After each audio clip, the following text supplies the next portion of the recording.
या सगळ्या विषयाचा जर विचार केला तर अनेक शासकीय वैद्यकीय महाविद्यालयामध्ये खाजगी रुग्णालय व बाजारातील खाजगी औषध विक्रेता यांना काही विशिष्ट औषध उत्पादक कंपन्यांवर औषधांच्या पाकिटावर दर्शवलेल्या कंटेंटपेक्षा प्रत्यक्षात कमी कंटेंट असलेल्या औषधाचा पुरवठा करतात। सभापती महोदय, हा विषय महत्त्वाचा आहे। जे कंटेंट असतात या औषधीमध्ये मुंबईमध्ये सोडून ग्रामीण भागामध्ये जर तुम्ही नीट तपासणी केली तर जे कंटेंट हा आजार बरा होण्यासाठी त्या औषधामध्ये असायला पाहिजे त्या कंटेंटचा वापर कमी करतात सभापती। आणि हे डॉक्टरांना माहिती आहे, मेडिकलला माहिती आहे, औषधी कंपन्या हे सगळं संगनमत करून या कंटेंट कमी असणार तुम्ही याची तपासणी केली पाहिजे। इथं वैद्यकीय शिक्षण मंत्री नाहीये, मला वाटतं अधिकारी कोणी असतील, परंतु कमी कंटेंट वापरणारे औषध हे ग्रामीण भागात विशेषतः अशिक्षित रुग्णाला काय मोठ्या मोठ्या शहरात दिले जातात। संभाजीनगर असेल, नांदेड असेल, परभणी असेल, जळगाव असेल, या सगळ्या शहरामध्ये अशा पद्धतीनं मोठी चैन आहे सभापतीमध्ये।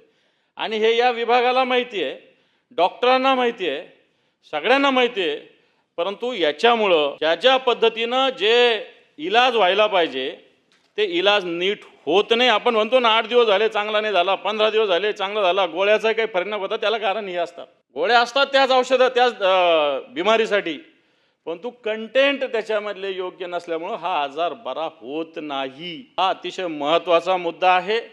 याच्यात कोणता विभाग आहे मला माहीत नाही, मेडिकल वैद्यकीय शिक्षण विभाग नसेल याच्यात, मोठं अन्न व औषध प्रशासन विभाग याच्यात असू शकतो, परंतु हा कंटेंटचा मुद्दा अतिशय सभापती महोदय महत्त्वाचा आहे।